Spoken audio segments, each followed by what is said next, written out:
Hi everyone. English grammar में हम sentence error के बहुत सारे क्वेश्चंस अपने कम्पिटिटिव एग्ज़ाम्स में देखते हैं। तो उसी से रिलेटेड मैं कुछ रूल्स आप लोगों के साथ शेयर करना चाहती हूँ कि किस तरह से हम इन रूल्स को समझ सकते हैं ताकि हम इजीली एरर को डिटेक्ट कर पाए और अपने सेंटेंस को करेक्ट आंसर कर पाए। तो हम रिलेटिव प्रोनाउंस के बारे में जानते हैं कि हु, विच, दैट, ये सब रिलेटिव प्रोनाउंस होते हैं। तो किस तरह से हम रिलेटिव प्रोनाउंस के थ्रू सेंटेंस के एरर को सही कर सकते हैं या हम ये समझ सकते हैं कि एक सही सेंटेंस स्ट्रक्चर क्या होगा।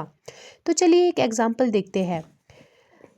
Those students also serve the nation who work for the welfare of the poor।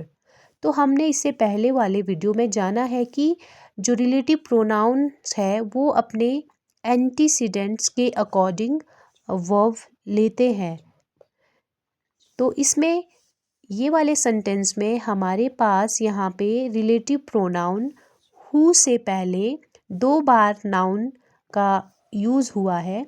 तो हम देख रहे हैं इसमें कि रिलेटिव प्रोनाउन हु से पहले एक बार यहाँ पे सिंगुलर नाउन नेशन आया है और एक बार यहाँ पे दो स्टूडेंट्स प्लूरल नाउन आया है। प्लूरल काउंटेबल नाउन स्टूडेंट्स है।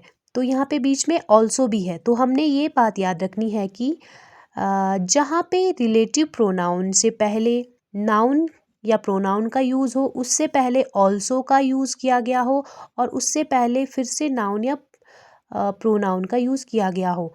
तो वैसे तो सेंटेंस को पढ़ने से ही हमको पता चल जाता है कि यहाँ पे कौन सी वर्ब यूज़ होगी।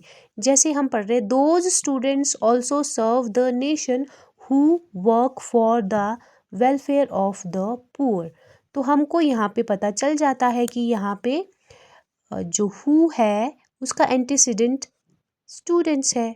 ठीक है, अगर हम डेली बहुत प्रैक्टिस कर रहे हैं तो हम इसको एकदम से करेक्ट कर पाएंगे कि यहाँ पे सिंगुलर वर्ब वर्क आएगा, सॉरी प्लूरल वर्ब वर्क आएगा।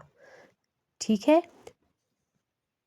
तो जो बिगिनर्स है जो अभी स्टार्ट ही कर रहे हैं वहाँ पे हमको थोड़ी दिक्कत हो सकती है ये समझने में। तो हमने ये समझना है कि हु से पहले अगर नाउन है, उससे पहले ऑल्सो है और उससे पहले नाउन या प्रोनाउन है प्लूरल काउंटेबल नाउन, तो जो वर्ब है वो पहले वाले नाउन या प्रोनाउन के अकॉर्डिंग ही लगेगी। तो यहाँ पे those students also serve the nation who work for the welfare of the poor. तो यहाँ पे क्या है, वर्क यहाँ पे प्लूरल वर्ब है। उसी तरह से हम दूसरा एक एग्जाम्पल देखते हैं। They also need punishment who are responsible for the crime.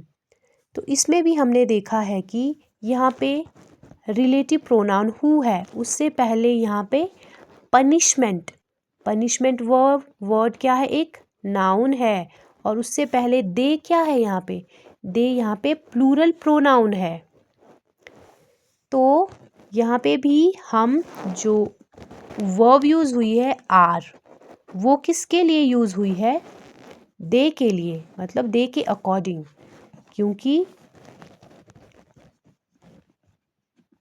Relative pronoun से पहले वाले नाउन से पहले ऑल्सो है, उससे पहले वाले नाउन या प्रोनाउन के अकॉर्डिंग यूज़ होगी। वैसे तो इस सिंपल हम जब पढ़ेंगे तो हमको अंडरस्टूड हो जाता है अपने आप ही कि इसमें आर आएगा, मतलब वर्ब इसमें क्या आएगी, प्लूरल वर्ब आएगी। Okay, so they also need punishment who are responsible for the crime. But अगर किसी को जो बिल्कुल ही बिगनर है उनके लिए ये समझने के लिए इस तरह से आसान है कि रिलेटिव प्रोनाउन से पहले अगर कोई नाउन या प्रोनाउन है, उससे पहले ऑल्सो है, तो उससे पहले फिर से नाउन और प्रोनाउन है, तो जो वर्ब है वो सबसे पहले वाले नाउन या प्रोनाउन के अकॉर्डिंग ही लगेगी।